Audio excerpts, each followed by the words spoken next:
I'll be the last one left when the lights go out. Hello everyone, আমি শুভ্রজিৎ। তো আজকে just একটু আগে ঠিক আছে একটা মাস্টারপিস, একটা মাস্ট সিনেমা দেখে উঠলাম। তো এই সিনেমাটার নাম হচ্ছে আটম। আটম হচ্ছে মালায়ালাম সিনেমা, আর আটমের মানে হচ্ছে দ্য প্লে, মানে নাটক, থিয়েটার ড্রামা নাটক ওইটাই। তো এটা কিন্তু 12 অ্যাংরি ম্যানের কিন্তু modern day adaptation. 12 angry man আপনাদের মতো অনেকে হয়তো এই নামটা নিশ্চয়ই শুনে থেকেছেন। তো এটা 1957 সালে একটা অস্কার জয়ী সিনেমা, যেটা আগে কিন্তু 1954 সালে একটা আর কি টেলিভিশন প্লে হিসেবে আর কি বানানো হয়েছিল। তার ঠিক 3 বছর পরে এটাকে আর কি সিনেমাতে রূপান্তরিত করা হয়, আর এই সিনেমাটি অস্কার পেয়েছিল। আর এটা কিন্তু একটা নাম করা সিনেমার মধ্যে একটা, মানে ওয়ার্ল্ড সিনেমাতে 12 অ্যাংরি ম্যান কিন্তু খুবই নাম করা সিনেমার মধ্যে একটা। তো আপনাদের মতো অনেকেই এই নামটা অবশ্যই শুনেছেন।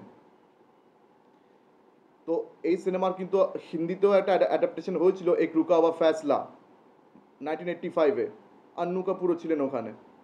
তো যাই হোক, এখানে আমরা আটম নিয়ে বলছি। তো আটমের প্লট নিয়ে আগে একটু বলে নিই। তো একটা থিয়েটার ট্রুপ রয়েছে, একটা থিয়েটার আর কি গ্রুপ রয়েছে। তো তাদের প্লে ঠিক আছে, মানে খুব ভালো হয়েছে, খুব সাকসেসফুল গেছে। তো সেই থিয়েটার গ্রুপের মানে যে হিরো হয়, মানে একজন অভিনেতা আছে হরি বলে, মানে ক্যারেক্টারের নাম হরি। সে আর কি সিনেমাতে আর কি নাম করা একটা মানে অভিনেতা, কিন্তু সে থিয়েটারে ওদের হয়ে কাজ করছে, ওদের সঙ্গে কাজ করছে। আর ওদের প্রত্যেকটা প্লেতে সে হিরো হয়।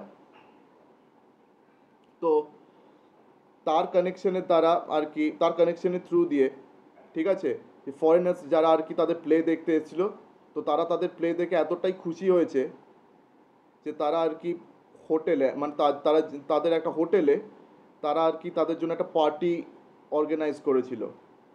ঠিক আছে, তো পুরো থিয়েটার ট্রুপ আর কি সেই হোটেলে যায়, পার্টি ফার্টি করছিল।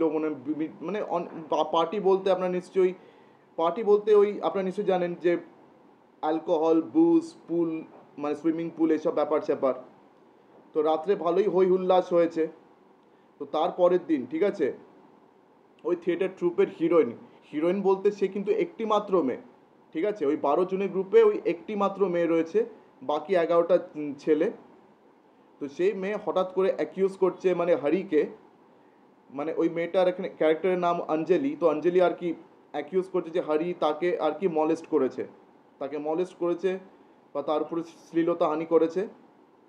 তো এখন সেইটা নিয়ে বাকি 11 জন, মানে মানে 10 জন অ্যাকচুয়ালি। তো এই 10-11 জনের মধ্যে এইটাকে নিয়ে কিন্তু একটা মিটিং বসলো, একটা বৈঠক বসলো। আর সেই বৈঠকটা বসলো কার বাড়িতে? এই গ্রুপের যে আর কি যে সবচেয়ে সিনিয়র, আর এই গ্রুপের যে অ্যাকচুয়ালি হেড, তার বাড়িতে বসলো। আর এই সিনেমাটা কিন্তু পুরো ওই রুমের মধ্যেই ঘেরা, ওই রুমের মধ্যেই এই সিনেমাটা ঘেরা। তো সেই সেই সেই মিটিংয়ে ঠিক আছে, আমরা বুঝতে পারছি যে আর কি তারা ওই মেয়েটাকে নিয়ে কি ভাবনা চিন্তা করছে, বা তারা হারিকে নিয়ে কি ভাবছে। মানে প্রত্যেকটা মানুষের আলাদা আলাদা ভিউ পয়েন্ট রয়েছে, প্রত্যেকটা মানুষের একটি আলাদা দৃষ্টিভঙ্গি রয়েছে। তো তারা আর কি এই মানে ম্যাটারটাকে নিয়ে তাদের আর কি কী ওপিনিয়ন, তাদের কি মতামত, তাদের বিভিন্ন মতামত দিয়ে তাদের বিভিন্ন রকম ভাবনা চিন্তা, আমরা সব কিছু আর কি যত সিনেমা এগোচ্ছে আমরা সব কিছু সেটা বুঝতে পারছি। আর তাছাড়া এই সিনেমার মধ্যে কিন্তু অনেক আন্ডারলাইং মেসেজেস রয়েছে, আর প্রত্যেকটা আন্ডারলাইং মেসেজ সেই লোভ, লালসা, লাস্ট, তাছাড়া স্বার্থপরতা, সেলফিশনেস। তো এই সব কিছুর মধ্যে আর কি রিভলভ করছে প্রত্যেকটা আন্ডারলাইং মেসেজেস। অ্যান্ড তাছাড়া সমাজ, সমাজ মেয়েদেরকে কীভাবে দেখে, সমাজ মেয়েদেরকে নিয়ে কী ভাবে, মেয়েদেরকে আর কি সমাজ কীভাবে আর কি পারসিভ করে, এই সব কিছু নিয়েও কিন্তু প্রচুর আন্ডারলাইং মেসেজেস আর কি সিনেমাতে রয়েছে। তো বেসিক্যালি এই থিয়েটার ট্রুপে ঠিক আছে ওই 10-11 জনের মধ্যে ঠিক আছে একটা খুবই মানে হিটেড একটা ডিসকাশন হচ্ছে যে মানে অ্যাকচুয়ালিতে কী হয়েছে, ওই মেয়েটাকে অ্যাকচুয়ালি কে আর কি এই মেয়েটাকে মলেস্ট করেছে, আর আদৌ কোনো মলেস্টেশন হয়েছিল কি না, কে সত্যি বলছে কে মিথ্যে বলছে, সব কিছু নিয়ে বিচার হচ্ছে।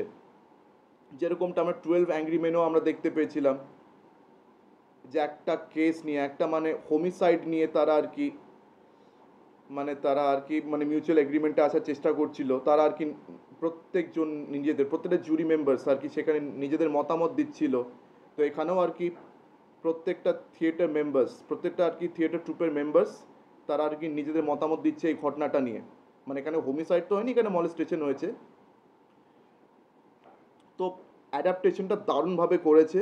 মানে 12 অ্যাংরি ম্যানের যে অরিজিনাল এসেন্সটা, সেই এসেন্সটা কিন্তু পুরোপুরি টার্মে কিন্তু সেই এসেন্সটা আমরা পুরো বুঝতে পারছি। অ্যান্ড তাছাড়া ওখানেও যে আন্ডারলাইন যে সোশ্যাল মেসেজেসগুলো ছিল, যে মেয়েদেরকে আমরা কীভাবে দেখি, আমরা যে প্রত্যেকটা মেম্বারের মধ্যে একটা স্বার্থপরতা দেখতে পাচ্ছি, লোভ লালসা দেখতে পাচ্ছি, অ্যান্ড প্লাস প্রত্যেকে মানে মিথ্যে কথা বলছে। এই যে আমরা অনেক সময় মিথ্যে কথা বলে থাকি, তো আমরা কিন্তু না থিয়েটারের সঙ্গে যুক্ত আর না সিনেমাতে আমরা কি অভিনয় করি, কিন্তু তাও আমরা লোকেদের সামনে অনেক সময় বেশি ভদ্র সাজি বা বেশি খারাপ সাজি, আমরাও অনেক সময় মিথ্যে কথা বলি। তো আমাদেরকেও অনেক সময় অনেক কিছু সেজে থাকতে হয়। তো আমরাও প্রায় এখানে এসে অ্যাক্টিং করছি। তো এই জিনিসটা কিন্তু এই সিনেমাতে মানে ভালোভাবে বোঝানো হয়েছে যে এখানে সবাই অভিনয় করছে, সবাই মানে অভিনয় করছে, সবাই সত্যিটাকে লুকিয়ে মানে অন্যভাবে আর কি সেই ব্যাপারটাকে প্রেজেন্ট করছে। মানে কীভাবে সত্যিটাকে অল্টার করে, ঠিক আছে, কীভাবে অল্টার করে আর কি সত্যিটাকে তারা প্রেজেন্ট করছে। মানে বুঝতেই পারছেন যে কীভাবে আর কি লোকেরা আজকের দিনে মানে আমরা অভিনয় করি, মিথ্যা কথা বলে থাকি, আমরা ট্রুথটাকে, ঠিক আছে, বিভিন্ন রকমভাবে আর কি ওটাকে দুমড়িয়ে মুচড়িয়ে, মানে ওই এক্স্যাক্ট শব্দটা কি আমি ঠিক বলতে পারছি না, ঠিক আছে, তো আর কি ওইভাবে আর কি আমরা ডিস্টর্শন, মানে সত্যিটাকে আমরা কীভাবে ডিস্টর্ট করে পেশ করি আমাদের নিজেদের মতন ভাবে, নিজেদের মতলবের জন্য।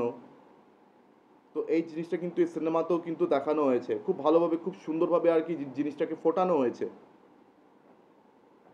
তো এতগুলো মেসেজেস, ঠিক আছে, এই এতগুলো মেম্বার্সদের ডিসকাশনের মধ্যে কিন্তু পরিষ্কারভাবে ফুটে উঠছে। তো আর্টম কিন্তু একটা মাস্ট ওয়াচ ফর এভরি সিনেফাইলস। আর আরেকটা কথা বলে রাখতে চাই, এই আর্টটামে কিন্তু যে খুব একটা যে মানে নাম করা কোনো অ্যাক্টর অ্যাক্ট্রেস হচ্ছে তা না, মানে দু চারজন আর কি মোটামুটি আর কি নাম করা আছে। নাম করা বলতে আর কি যেমন বিনয় ফোর্ট, সে আর কি প্রচুর মালায়ালাম সিনেমাতে আর কি দেখা দেয়, কিন্তু সে কোনো সাকসেসফুল হিরো না, মানে বেশিরভাগই সে সাইড রোল বা ক্যারেক্টার রোলস করে থাকেন। তো এখানে প্রচুর নতুন চেহারা রয়েছে। আর আনন্দ একাদশী, ও যে খুব নাম করা যে একজন ডিরেক্টর তাও না, মানে খুব বড় কোনো সাকসেসফুল নাম নেই যে কোনো সুপারস্টার হিরো বা সুপারস্টার হিরোইন রয়েছে এই সিনেমাতে, তা কিন্তু না। আর এটা কিন্তু ওরকম কমার্শিয়াল এন্টারটেইনারও নয়, এটা হচ্ছে একদম প্যারালাল কাইন্ড অফ সিনেমা। তো আগে থেকে বলে রাখলাম যে প্যারালাল কাইন্ড অফ সিনেমা, মানে প্রত্যেকটা সিনেফাইলস বলতে যারা আর কি সব রকম সিনেমা দেখে, তো তাদের জন্য ইটস আ মাস্ট ওয়াচ। আর কোয়ালিটি ওয়াইজ এটা একটা দারুণ সিনেমা, যেটা মিস করা উচিত না। তো আপনাদের মধ্যে আর কি যারা এই সিনেমাটি অলরেডি দেখে ফেলেছেন, তো অবশ্যই আমাকে কমেন্ট সেকশনে জানান যে কেমন লেগেছে। আর যারা এখনও দেখেননি, আমি আপনাদের সাজেস্ট করছি যে অবশ্যই আর্টম এই সিনেমাটা দেখুন। মানে খুব সুন্দর, খুব দারুণ একটা মালায়ালাম সিনেমা হয়েছে।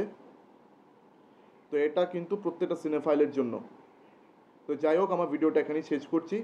তো আমার ভিডিও যদি ভালো লেগে থাকে তো অবশ্যই লাইক করুন, বেশি করে আর কি আমার ভিডিওটি শেয়ার করে দেবেন। আর হ্যাঁ, আর আমার চ্যানেলটিকে অবশ্যই সাবস্ক্রাইব করে দেবেন। তো আজকের দিনের মতন টাটা, চোখ রাখুন পরবর্তী ভিডিওতে। ধন্যবাদ।